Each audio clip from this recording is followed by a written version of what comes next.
جل اللجن اللجن اللجن یا مولا اللجن اللجن اللجن اللجن اللجن اللجن اللجن اللجن یا مولا اللجن اللجن اللجن اللجن. جادو پرانا تھا لیکن ایک مرتبہ کوئی بنگال کا یا کہیں ہندوستان کا اس زمانے میں کوئی جادوگر اس کے پاس آیا. اس نے اس کی آزمائش کی, امتحان لیا, دیکھا ہاں واقعی جادوگر ہے. کہا فوراً جاؤ جا کے علی بن محمد کو بلا لاؤ, یعنی امام علی نبی علیہ السلام. کہا جاؤ جا کے علی بن محمد کو بلا لاؤ. ذرا جادوگر سے کہا جب یہ آ جائے نا تو تھوڑا اپنا جادو دکھانا, پتہ چلے انہیں بھی کہ ہمارے پاس جادوگر بھی ہیں. واقعہ ذہنوں میں مجھ صرف اشارہ کرنا ہے. ایک مرتبہ کہا جاؤ جا کے بلا لاؤ علی بن محمد کو. اب وہ جو بیچارہ بلانے گیا وہ سوچ رہا تھا پتہ نہیں کوئی بے بس سا امام ہوگا. امام ہو ہی نہیں سکتا بے بس, اور جو بے بس ہو وہ امام نہیں ہوتا.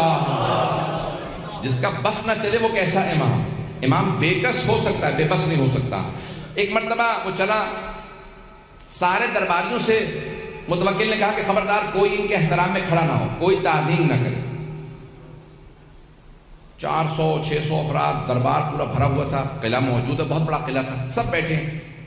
ایک مرتبہ وہ آدمی شہر میں آیا اور شہر کی ایک گوشے میں, ایک کونے میں ایک گھر تھا. کہا یہ علی بن محمد کا گھر ہے. دروازے پہ دستک دی, کسی خادم نے دروازہ کھولا. کہا کس سے ملنا ہے؟ کہا علی بن محمد سے کام ہے. کہا آؤ لے چلوں. کہ سامنے صحن میں دیکھ رہے وہ جو قبر کے اندر عبادت کر رہے ہیں, رات کے وقت قبر میں عبادت کر رہے ہیں, کہ وہی علی بن محمد ہے. سنیں گے نا حضرات, کہ وہ جو قبر میں عبادت کر رہے ہیں وہ علی بن محمد ہے.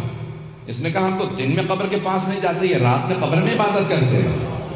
ایک مرتبہ آگے بڑھا, آنے کے بعد امام سے آواز ہے کہ پوچھا انت علی بن محمد, کیا آپ علی بن محمد ہے؟ امام نے کہا میرا ہی نام ہادی ہے.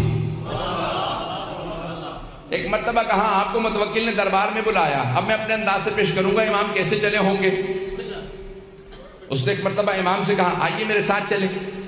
امام نے فوراً قبر سے قدم باہر نکالا, ابا قبا پہن رکھی تھی, ولایت کی قبا اوڑھ رکھی ہوگی, امامت کی ابا لے رکھی ہوگی, سر پہ عصمت کا تاج ہوگا, ہاتھ میں تولا کی تسبیح ہوگی, تورا کا ڈنڈا ہوگا. اب امام علیہ السلام چلنے لگے. اس نے کہا میں آپ کو راستہ دکھاؤں. امام نے کہا ہادی تیرا نام ہے یا میرا نام؟ جیسے ایک مرتبہ امام علیہ السلام نے کہا نا ہادی تیرا نام ہے, اس نے کہا ہادی تو آپ ہیں. امام نے کہا پھر میں راستہ جانتا ہوں. پتہ نہیں لوگ ہیں یا نہیں. ایک مرتبہ امام نے فرمایا کہا میں پھر راستہ جانتا ہوں, دکھانے کی ضرورت نہیں. جو دنیا کو راستے دکھانے آیا ہو وہ ہادی ہوتا ہے, اور جو خود راستے سیکھنے کا محتاج ہو وہ ہادی نہیں ہوتا. امام ایک مرتبہ چلے اور اپنے ہی انداز سے چلتے ہوئے دربار پہنچے. جیسے دربار متوکل کے آئے تو متوکل نے کہا تھا سب سے کوئی احتراماً کھڑا نہ ہو. جیسے امام پہنچے آندھی سی چلنے لگی, خود بخود قلعے کا دروازہ کھلنے لگا, پردہ سر پہ سایہ کرنے لگا, اور سارے درباری خود بخود تعظیم میں کھڑے ہو گئے. خود متوکل اپنے تخت پہ کھڑا ہو کے کہہ رہا تھا فرزند رسول تشریف لائیے, یہ آپ ہی کا حق ہے. میرے تو وڈیرے بھی کہہ گئے اگر آپ نہ ہوتے تو ہم ہلاک ہو جاتے.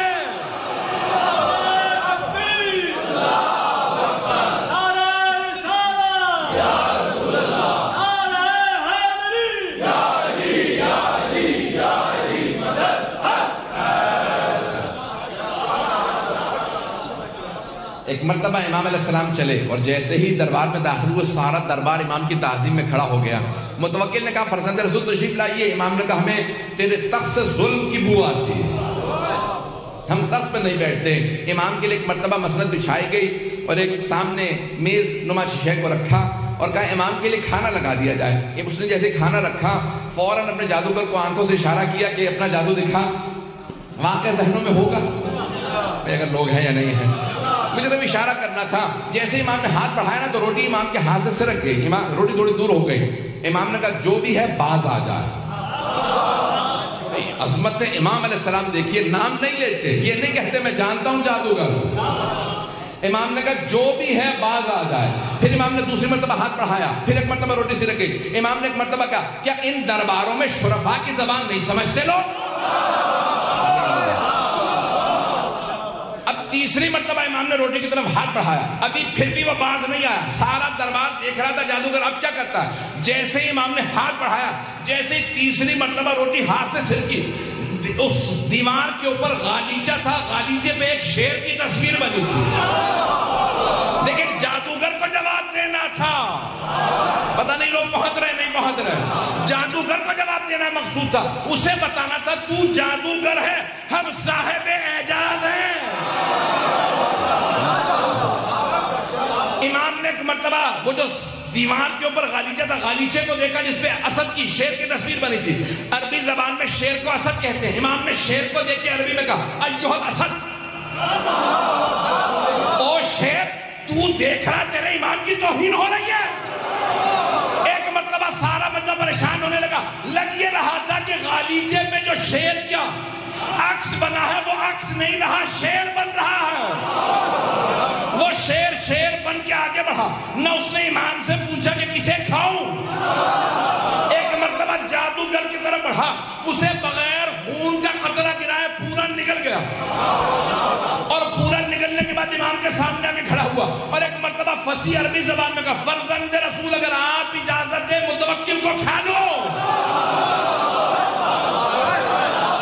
متوکل نے ہاتھوں کو باندھا، کہا فرزند رسول اس سے کہیے واپس چلا جا، یہ دوبارہ عکس بن جائے۔ امام نے اشارہ کیا واپس چلا جا، کہا وہ میرا جادوگر تو واپس کر دے، وہ بہت قیمتی تھا، میں ہندوستان سے ہند سے لایا تھا، عربی میں ہندوستان کو ہند کہتے ہیں، کہا میں ہند سے لایا تھا، وہ معمولی نہیں تھا، اس شیر سے کہیں میرا ساحر میرا جادوگر واپس کر دے۔ ساحر عربی میں کہتے ہیں جادوگر کو۔